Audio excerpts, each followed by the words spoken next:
Olá, amigos tipológicos! Sejam todos muito bem-vindos à segunda parte da introdução sobre a teoria dos 16 tipos de personalidade. Dessa vez, vamos dar mais um passo à frente e começar a entender os fundamentos da teoria, de onde ela surgiu e por que existem esses padrões de personalidades diferentes umas das outras.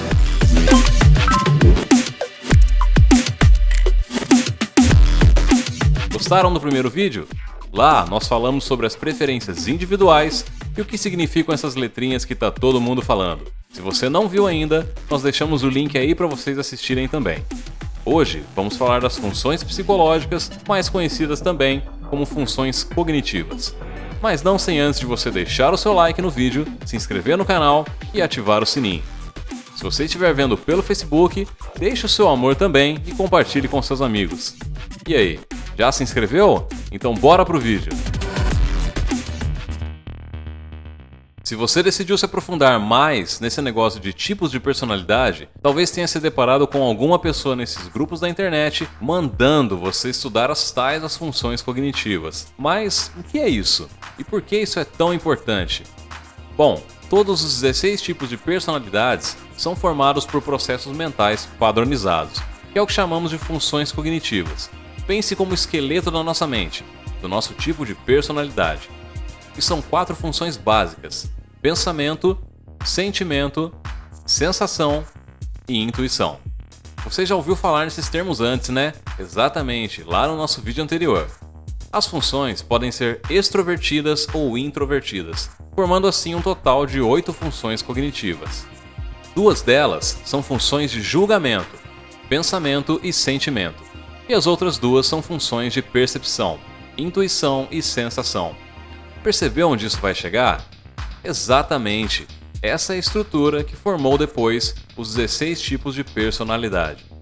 Vamos pegar o INTP como exemplo. As funções cognitivas de um INTP são pensamento introvertido, o TI, intuição extrovertida, NE, sensação introvertida, SI e sentimento extrovertido, FE. Nessa ordem. Tem essas abreviações aí que é para facilitar, tá? Elas vêm todas do inglês. É melhor ir decorando.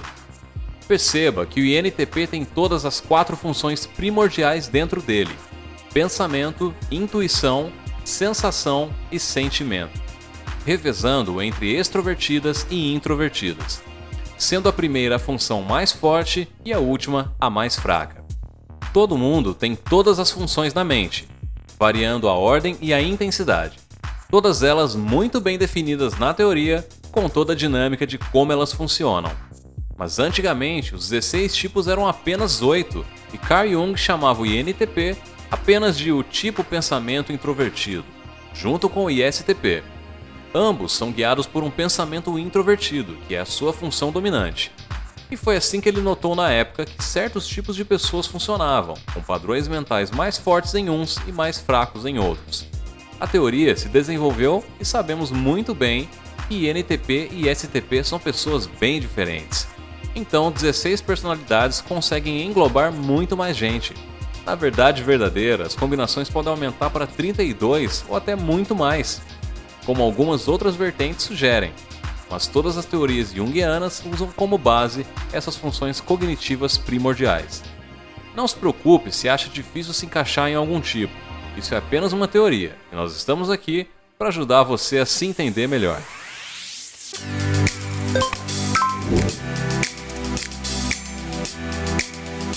Carl Gustav Jung, nosso querido CJ, Caju ou Junguinho para os íntimos, é nosso todo-poderoso psicólogo analítico por trás de toda essa teoria.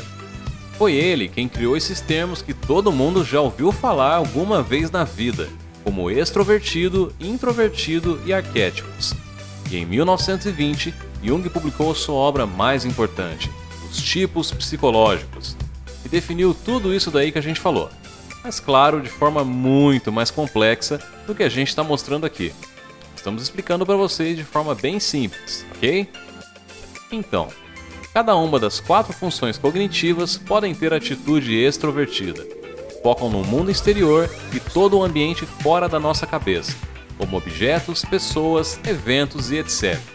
Ou introvertida, focadas no nosso mundo interno, ou seja, nos nossos próprios pensamentos, emoções, ideias e por aí vai. Vamos fazer um exercício simples. Tá preparado? Olhe ao seu redor. Procure qualquer objeto. Isso, um objeto inanimado qualquer. Uma caneta, uma garrafinha de água ou uma cadeira comum. Vale qualquer coisa. Agora, imagine uma pessoa. Pode ser qualquer pessoa. Não que nós gostemos de objetificar as pessoas, mas é só por agora. Você também vai tratar essa pessoa como um objeto. Agora, imagine um momento qualquer, uma sensação.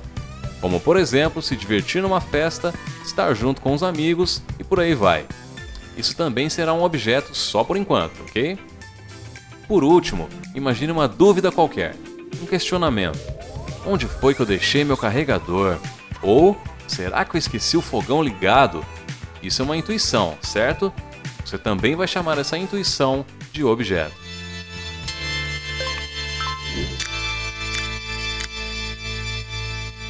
Na teoria, nos referimos a objeto a algo que está em foco na nossa mente, seja real, virtual, um momento, uma teoria. Para cada um desses 4 objetos, você usou uma função cognitiva. Você olhou para o primeiro objeto físico e constatou que ele era, ou seja, você usou a sua função de pensamento. Quando você imaginou uma pessoa, para esse objeto você usou a função de sentimento. Quando lembrou de um momento, fosse ele bom ou ruim, você lembrou desse objeto com uma função de sensação. E quando se indagou sobre alguma coisa, quando deu aquele estalo na sua cabeça, e se eu realmente deixei o fogão ligado, hein? Esse objeto usou a sua função de intuição. Perceba que a palavra objeto aqui é qualquer coisa que está sob a nossa atenção. Você utilizou sua energia mental para focar nesses objetos que você viu ou imaginou. Agora, imagine que para todos esses 4 objetos, existem 2 maneiras de encará-los, com atitude extrovertida ou introvertida. Quando você olhou para o primeiro objeto, que tipo de atitude você teve? Você apenas constatou que ele estava lá? Ou você analisou minuciosamente seus detalhes? Na teoria das funções cognitivas, dizemos que quando você joga seu pensamento sobre um objeto externo, julgando ele imediatamente naquele lugar que ele está, você teve então um pensamento extrovertido. Você constatou um fato concreto, você viu o objeto e seu pensamento pairou sobre ele externamente, de forma objetiva e direta. O objeto está ali e ninguém pode negar essa verdade. Mas, se você parou para refletir sobre aquele objeto, para notar suas cores, formas, volumes, texturas, sombras e implicações, então o pensamento retornou para o interior da sua mente. Dizemos então que você teve um pensamento introvertido. O objeto passou a não ser mais importante, mas sim o que você pensa sobre o objeto. Qual a sua reflexão sobre ele? Aliás, será que esse objeto é mesmo real? Isso se torna subjetivo.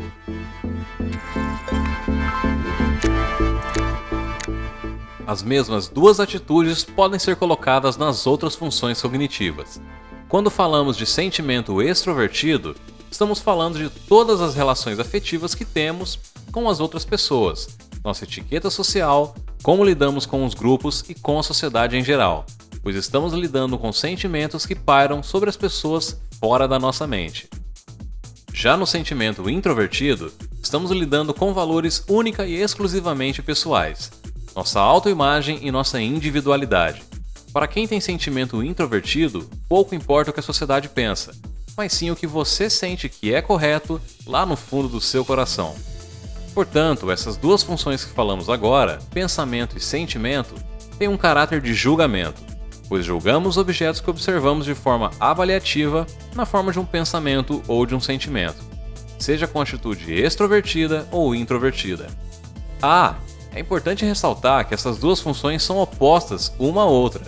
Se você usa mais o seu pensamento, vai acabar reprimindo o seu sentimento e vice-versa. São também chamadas de funções racionais, pois dependem do seu raciocínio para funcionar.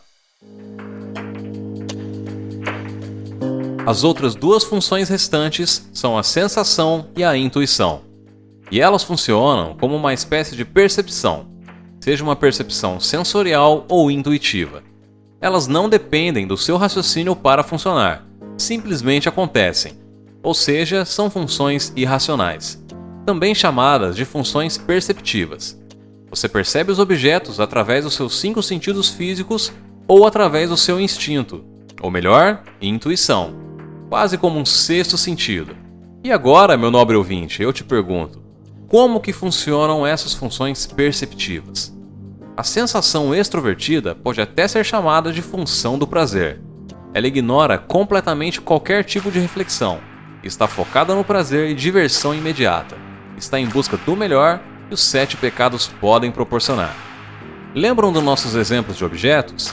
Se o objeto é uma festa, por exemplo, alguém que usa a sensação extrovertida dominantemente vai querer aproveitar a festa ao máximo, tomar todas e ficar com todo mundo, porque ele busca o que a sensação externa pode oferecer, ou seja, sensação extrovertida. Agora, por outro lado, se uma pessoa usa mais a sensação introvertida, o objeto em questão será refletido de volta para sua mente. Imagine novamente a festa. Que sensações alguém com SI pode ter de uma festa com bebidas e mulher bonita? 24 horas de ressaca no outro dia? Perigo de beijar alguém com sapinho? Pessoas dirigindo bêbadas de volta para casa? Chega a ser cômico, mas todas as experiências e sensações subjetivas que um introvertido sensorial teve serão armazenadas na sua memória para serem utilizadas de referência depois. Mas não são sempre informações negativas, tá? Ele pode sim ter boas sensações acumuladas de eventos anteriores e usar isso a seu favor. Eu não vou ficar de ressaca se eu beber muita água. É melhor conhecer a pessoa primeiro, né? Ou então, pode deixar, pessoal, eu vou ser o motorista da rodada. A sensação introvertida, às vezes, é de difícil descrição, mas é como no exemplo dos objetos. Se ela é introvertida, será rebatida do objeto em questão de volta para a mente. Logo, ela vai usar informações subjetivas para absorver e entender o que está acontecendo à sua volta. Sensoriais extrovertidos e introvertidos são pessoas bem diferentes. Falando em descrição difícil, a última função cognitiva é a intuição, que também pode ser extrovertida ou introvertida. Na intuição extrovertida, o objeto em questão pode ser também objetivo-subjetivo, porque apesar de se referir aos objetos externos, ainda não aconteceu, ou talvez esteja acontecendo, não se sabe ainda. Se trata de uma possibilidade, uma ideia futura. Como naquele exemplo que eu falei antes. E se eu esqueci o fogão ligado? Bom, você nunca vai saber se não for lá verificar, ou se tiver a memória ruim. Afinal, é uma intuição, um instinto que você teve. O fogão pode ou não estar ligado e seu miojo estar tostado a uma hora dessas. Mas a intuição extrovertida adquire um caráter muito mais de potencial positivo, como ter novas ideias, imaginar possibilidades futuras, criações mirabolantes, vontade de fazer algo novo sempre, imaginando cenários e resultados diferentes. Como por exemplo, aquele novo projeto vai dar muito certo. Ou, eu sei que fulano já deixou clara a opinião dele, mas e se eu desse essa outra alternativa? Ou até mesmo, se o fogão realmente estiver pegando fogo, eu posso fazer um acampamento maneiro dentro de casa. Bom, se você tem intuição extrovertida e ainda não foi verificar esse maldito fogão, no mínimo já tem 50 projetos para fazer depois que acabar de assistir esse vídeo. E como é que se explica a tal da intuição introvertida? A intuição introvertida adquire um caráter ainda mais subjetivo e reflexivo do que a sua oposta extrovertida. Como no mesmo exemplo dos objetos, ela bate no objeto em questão e volta em forma de introspecção para o seu mundo interno, dentro de sua mente, parando para refletir sobre informações intangíveis, contextos e significados dos eventos passados, presentes e futuros, e como ele pode relacionar isso a ele próprio e no que vai acontecer em seguida. Eu costumo imaginar a NI como uma espécie de timeline do YouTube. Sabe aquela linha vermelha que você controla o vídeo para frente e para trás? Pois é como se o intuitivo introvertido tivesse uma completa noção que essa linha do tempo existe na sua cabeça. E o vídeo em questão seria sua própria vida. Ele tem a capacidade de rebobinar e avançar para tentar saber as conclusões futuras. E se sua vida fosse um filme, ele saberia qual seria o enredo, os plot twists e o que vai acontecer no final, como se fosse um espectador da sua própria história. Não à toa, pessoas que usam bastante intuição introvertida vivem dentro de suas cacholas, tendo visões, pressentimentos e tentando encontrar significados a todas as coisas do mundo. Tudo isso de forma automática, afinal é uma função irracional, e percebe o mundo de maneira diferente das outras pessoas.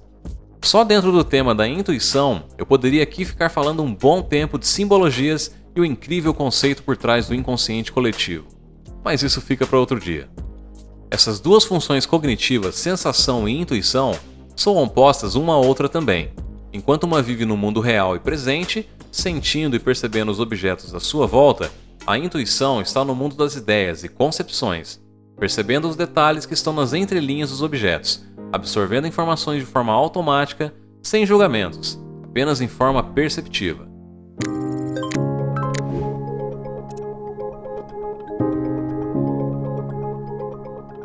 Lembra que comparamos as funções cognitivas a um esqueleto da mente? Pois bem, esse esqueleto funciona da seguinte forma. Observe o tipo ESFJ como exemplo. Como você aprendeu, as letrinhas que formam E, S, F e J são preferências individuais, e essas preferências são construídas a partir das funções cognitivas do tipo de pessoa que usa dominantemente a função sentimento extrovertido. É um cálculo um pouco difícil, mas vou tentar mostrar de forma simples como funciona esse esqueleto. Como primeira função da sua mente, a mais forte e evidente, o tipo ESFJ se porta no mundo usando o sentimento, para julgar o mundo à sua volta e tomar suas decisões. E ele faz isso com atitude extrovertida, então dizemos que ele tem como sua função dominante o sentimento extrovertido, abreviado apenas para FE. A função de sentimento é uma função de julgamento, como falamos mais cedo, então o ESFJ é primordialmente um tipo julgador. A última letrinha dessa soma doida fica a cargo da sua segunda maneira de se portar ao mundo, sua função secundária, que também pode ser chamada de função auxiliar. Nesse caso, o ESFJ se utiliza da sensação introvertida como sua segunda função mais importante do esqueleto mental para absorver as informações do mundo, completando então a abreviação para ESFJ. Perceba que sua função auxiliar é introvertida. Isso tem a ver com como a dinâmica das funções acontecem de forma natural e saudável no nosso cérebro, variando entre explorar o mundo externo e o mundo interno. Mas não vamos falar da dinâmica das funções por enquanto, isso também é assunto para outro vídeo. Ainda existem duas funções restantes que formam esse esqueleto, e elas só podem ser as funções que ainda não apareceram. E para o ESFJ ainda faltam intuição extrovertida, que é a sua função terciária, e o pensamento introvertido, sua função inferior, a mais frágil de todo esse esqueleto. Essas quatro funções cognitivas dentro do ESFJ damos o nome de pilha de funções, porque costumamos observá-la como uma coluna de funções empilhadas umas em cima das outras, sendo a de cima dominante e naturalmente a mais forte, e a de baixo a mais pisoteada, esmagada e reprimida pelas outras funções superiores.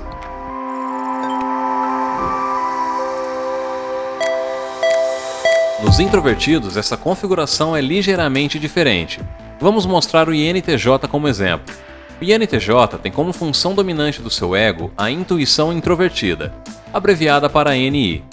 Mas essa é uma função que só importa para ele próprio. Por ser uma função introvertida, ela sozinha não é capaz de encaixá-la na fórmula dos 16 tipos. Ela está na base cognitiva do INTJ e não é muito exposta aos olhos dos outros. Para diferenciar o INTJ do INFJ, seu primo mais próximo, que também usa a função dominante NI, se faz necessário então saber qual é a primeira forma deles se portarem ao mundo externo, ou seja, como ele é visto pelas outras pessoas, e isso será com a primeira função extrovertida que aparece no seu ego. No caso do INTJ, é o pensamento extrovertido, o TE. Assim, sabemos que o INTJ é um tipo que usa mais o pensamento, e também sabemos que o pensamento é uma função de julgamento. Logo, o INTJ é um tipo T e um tipo J. Agora sim, sabendo o principal modo externo do INTJ-G, podemos então posicionar a sua função dominante. Sendo ela a NI, caracteriza então ele como uma pessoa intuitiva. E sendo ela uma função dominante e introvertida, logo o INTJ é um tipo introvertido.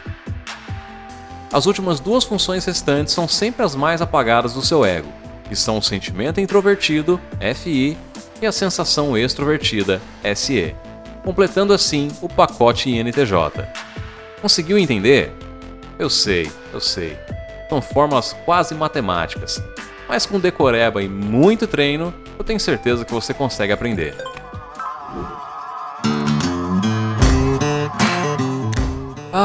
As funções cognitivas. Elas são uma maravilha e você tá aí finalmente aprendendo todo empolgado. Pronto para mandar alguém lá nos fóruns e aprender sobre elas também, né? Mas calma, respira. Tem muita gente ainda que fala sobre elas, mas não sabe muito bem como funcionam. E não se preocupe, todos estão aprendendo, aumentando e melhorando a teoria com o tempo, dando as suas contribuições, ajudando a fortalecer o banco de dados de pessoas ao redor do mundo, como uma sociedade unida, tentando crescer junto, cada um com a sua individualidade especial. Porque afinal de contas, todo mundo é igual, mas todo mundo é diferente ao mesmo tempo, né? Se você gostou desse vídeo, demonstre o seu carinho e deixe o seu like pra gente. Escreva aí um comentário e mande o vídeo para os seus amigos, mostrando que agora você sabe tudo sobre funções cognitivas. Ah, mas não sabe não, hein? Lembra que falamos que ainda tinha muito a ser explorado? Pois é, não estávamos mentindo e estamos ainda só no começo. Ainda tem muito mais para ser falado sobre a teoria dos 16 tipos. A única maneira de você ficar mais atualizado é se inscrevendo no canal, que vamos trazer mais algumas aulinhas como essas daqui, de maneira muito fácil e sempre divertida. E claro, não esquece de clicar no sininho que você vai ser um dos primeiros a saber quando tiver vídeo novo por aqui. E aí, já se inscreveu? Eu espero que sim, hein? Então é isso. Boas tipagens por aí e até mais!